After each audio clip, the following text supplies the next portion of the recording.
Olá, bem-vindos a mais um vídeo da Hora Suave aqui no Liveplay e vamos aproveitar esta data bacana de 5 de novembro, para quem não lembra do clássico Já V de Vingança, uma data marcada pela tentativa de revolução anárquica na Inglaterra. Vamos falar sobre os personagens mais revolucionários da ficção, por assim dizer.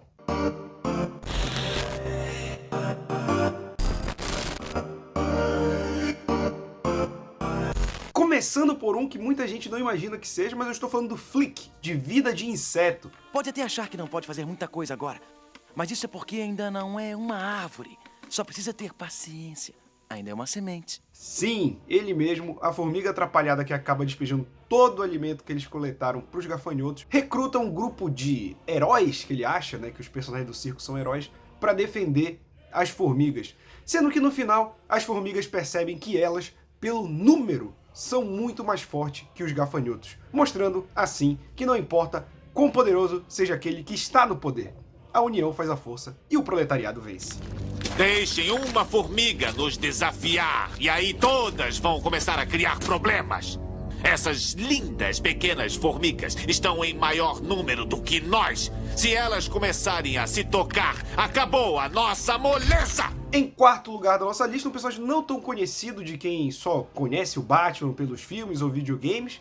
Estou falando do Anarquia, personagem criado nos anos 80, 90, ali do Batman, em que o nome já diz tudo, né? Ele é um garoto de Gotham que corresponde com um jovem ali, mais ou menos da Ásia, né? Eles não deixam o país muito claro. E ele falando como o capitalismo é maravilhoso e tal, e o moleque falando, pô, aqui é meio complicado, né? Aqui é um país meio tretado e tal. E aí, do nada, as cartas começam a voltar, o garoto começa a não responder, ele vai pesquisar e descobre que o país está num conflito armado entre guerrilhas marxistas e o governo atual, que é bancado pelas sociedades capitalistas do Ocidente. Aí, quando ele vira o Anarquia, o personagem vira Anarquia, é porque ele descobre que nenhum dos lados está certo, ele começa a ler. É uma coisa que adolescente faz, gente. Adolescente vira anarquista. Pelo menos até a nossa época, né? Hoje em dia, adolescente vira ANCAP, que é meio triste, na verdade. Mas aí, eu nunca entendi muito bem essa visão, né? Ele é criado pelo Alan Grant, que é um inglês, né? Autor inglês, ele lembra muito o V de Vingança, né? Uma referência aí. Mas o Anarquia, ele simplesmente quer trazer mais igualdade à sociedade. Ele rouba de grandes empresas, ele destrói químicos que estão envenenando os rios, então eu não vejo ele necessariamente como um vilão. Mas como o Batman é um concentrador de renda safado também, ele vai e prende o garoto. E o Anarquia, ele tenta toda vez, né? Ele cria uma livraria virtual para vender livros de ideias anarquistas, para fazer com que as pessoas tenham esse ideal também. Enfim, bem trabalhado, ele é um personagem bem interessante, mas é verdade que quase ninguém usa ele hoje em dia. Em terceiro lugar, essa talvez a mais conhecida dos três até aqui, Princesa Leia. Eu pertenço ao Senado Imperial. Estou em missão diplomática para Alderaan.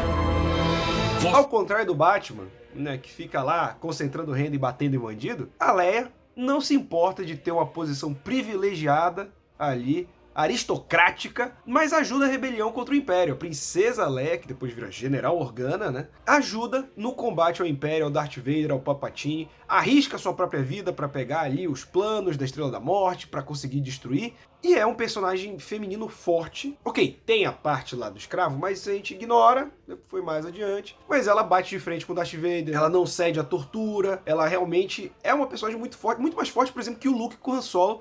O Luke, porque é um garoto ainda, não sabe o que tá fazendo a vida, e o Han Solo, que ele é um covarde a princípio, né? Ele vai se tornar um personagem que a gente gosta mais no andamento dos filmes, enquanto que a Leia tá lá batendo de frente com os vilões. O segundo colocado da lista também é bem conhecido, que é o Arqueiro Verde. O Arqueiro Verde, pra quem já viu ele no desenho da Liga da Justiça, né, que é onde ele tá mais conhecido, vê que ele tem esse lado esquerdista, esse lado mais revolucionário e tal, mais comunistinha. Eu sou um esquerdista. O governo deve fazer pelo povo o que o povo não pode fazer por si mesmo. As pessoas não podem se proteger de gente como nós. Mas isso começou lá nos quadrinhos e foi, assim, bem trabalhado na década de 70, num quadrinho que é considerado cult por muita gente, que é a parceria do Arqueiro Verde com o Lanterna Verde, onde eles deixam de ficar combatendo bandidos na rua ou no espaço para viajar pelos Estados Unidos conhecendo as mazelas da sociedade. Então, cara, ele tava preocupado em combater racismo, nazismo dentro do próprio Estados Unidos, né, a questão do terrorismo branco, de grandes empresas que estavam atacando comunidades pequenas, indígenas. Cara, é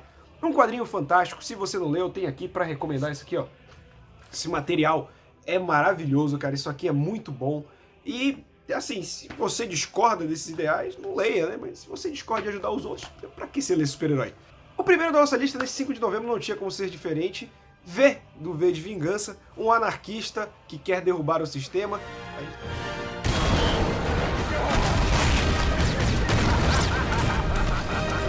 A gente tá falando de um futuro que pra gente é passado, né? 96, 98, o futuro de V de Vingança, que é escrito em 86. Ele é uma crítica ao governo da Margaret Thatcher, né? Que foi um governo que botou medidas liberais, mas também tinha mão de ferro para certas coisas e que acabou tirando muito da qualidade de vida do proletário inglês, né? Quando ela morreu, as pessoas estavam comemorando nas ruas, tanto que foi o arroxo que ela fez em cima do povo. E os grandes autores simplesmente fizeram paródias. É aí que surgiu o Juiz Dredd como uma paródia ao governo Thatcher.